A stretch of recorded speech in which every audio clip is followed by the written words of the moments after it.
ছেলে একটা মেয়ে যাচ্ছে ইন্ডিয়াতে, তার নিকাব খুলে ফেলা হলে কেউ কিছু করতে পারলো না। ওরা জোরে জোরে বলছে, বল বল জয় শ্রীরাম বল, তারপর ছাড়বে না। আউযুবিল্লাহি মিন যালিক। বল জয় শ্রীরাম, তারপর ছাড়বো তোকে। বল মোদিজি কি জয়, তারপর ছাড়বো তোকে। চিন্তা করছেন আমরা কোন জায়গায় আসছি? আমাদের কি ভারতে মসজিদের অভাব আছে, মাদ্রাসার অভাব আছে? ভারতে কি মুসলমানদের সংখ্যার অভাব? তাহলে কেন এই জায়গায় আসলো? একটাই কারণ, রাজনৈতিক শক্তি না থাকলে উম্মার অবস্থাই হয়। একটা অঞ্চলে ইসলামী ইমারা শরিয়া কায়েম করার জন্য 100% মানুষের 100% পরিপূর্ণ মুসলিম হওয়া শর্ত না।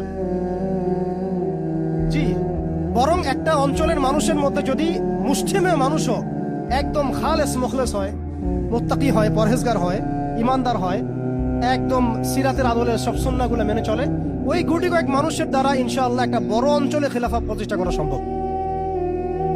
আমি একটা এক্সাম্পল দিচ্ছি, আমি আমার আউট অফ হেডস কথা বলছি না।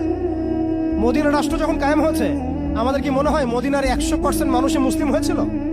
কখনোই না। মদিনায় আনসার সাহাবী তারা মুসলিম ছিলেন, আওস ও খাজরাজ গোত্রের, হিজরত করে গিয়েছেন মুহাজির সাহাবীরা। এতটুকু ইসলাম, এতটুকু মুসলিম আমাদের। বাকি বহু অংশে মুনাফিক, আব্দুল্লাহ বিন উবাইর অনুসারী। আর বড় বড় 3টা গোত্র আছে ইহুদিদের, বনু কোরাইজার, বনু কাইনুকার, বনু নাজিরের, খায়বার ইহুদিরা আছে, পৌত্তলিকরা আছে, কিছু নাসারাও আছে আশেপাশে। তারপরেও সেখানে ইসলামী রাষ্ট্র কায়েম হয়েছে। এই শর্তটা যারা জুড়ে দিচ্ছেন, এটা ঠিক হচ্ছে না যে একদম 100% মানুষের ইসলাম না হওয়া পর্যন্ত আমাদের এখানে ইসলামী শরিয়া কায়েম করা যাবে না। এই কনসেপ্ট ঠিক না। বরং আপনি দেখেন, একটু খেয়াল করে দেখেন, একটা এক্সাম্পল দেই। জুলাই অভ্যুত্থান, ঠিক আছে? এই সময় মাঠে ময়দানে ছিল সব মিলায় ধরেন 20% মানুষ এই বাংলাদেশের, বাকি 80% মানুষ ঘরেই ছিল, আজও ঘরে আছে, শরিয়া কায়েম হলেও ঘরেই থাকবে। আপনি খেয়াল করে দেখেন, তাদের কিছু যায় আসে না, তারা যেভাবে ছিল সেভাবে আছে। আগে ছিল একটা শাসন, তাদের কাছে মনে হচ্ছে এখন আরেকটা শাসন আসবে। তাদের চিন্তায় তো এতটুকু, চিন্তার লিমিটেশন এতটুকুই। একজন গেছে আরেকজন আসবে, এক তাগুত গেছে আর এক তাগুত আসবে, মদের বদল চেঞ্জ হবে, মদ সেম থাকবে। আমি এই পয়েন্টটাতে একটু সময় নিয়ে নিলাম। দেখেন ভারতের অবস্থাটা আমাদেরকে খুব পীড়া দিচ্ছে। ভারতের অবস্থা আমাদেরকে অনেক পীড়া দিচ্ছে না? এটা দেওয়ার পরেও কিন্তু আপনি আমি কিছু করতে পারছি না। এটা যদি আল্লাহ না করুক, আল্লাহ না করুক, যদি এটা বাংলাদেশে হয়, আল্লাহ না করুক, এটা যদি বাংলাদেশে হয়, তখন আপনার ফতোয়া কি হবে, আমাদের ফতোয়া কি হবে? এটা আমাদের এখন স্পষ্ট করা উচিত। এবং যেটার আশঙ্কা আমরা করি, সেটার প্রিপারেশন কেন আমরা নিব না? যেটার আশঙ্কা আমরা করি বা যেটা আমরা বুঝতে পারছি এটা হতেই পারে, অসম্ভব কিছু না, তাহলে তার প্রিপারেশন আমরা কেন রাখবো না? এটা আমার প্রশ্ন আর কি।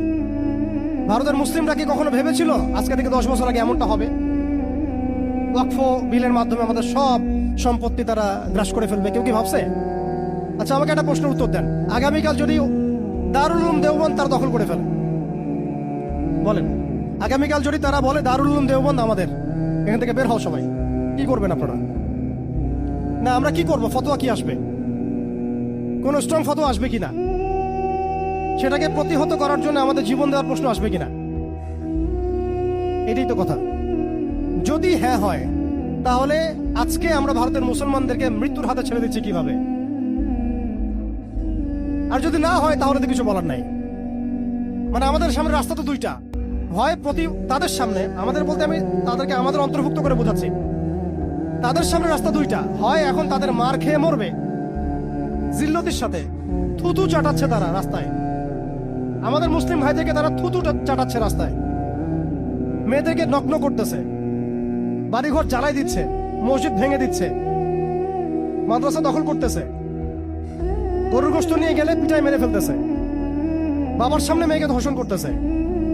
সবচেয়ে বড় কথা, আমাদের নিরপরাধ ভাইদেরকে তারা একটা ইস্যু ক্রিয়েট করে হত্যা করতেছে।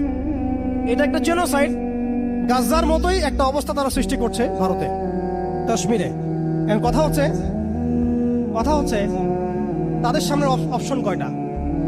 হয় তারা এই জিল্লতিগুলো সহ্য করে এভাবে লাঞ্ছনার মৃত্যু মরবে, অথবা প্রতিহত করে শাহাদাতের মর্যাদায় মারা যাবে, শহীদ হবে।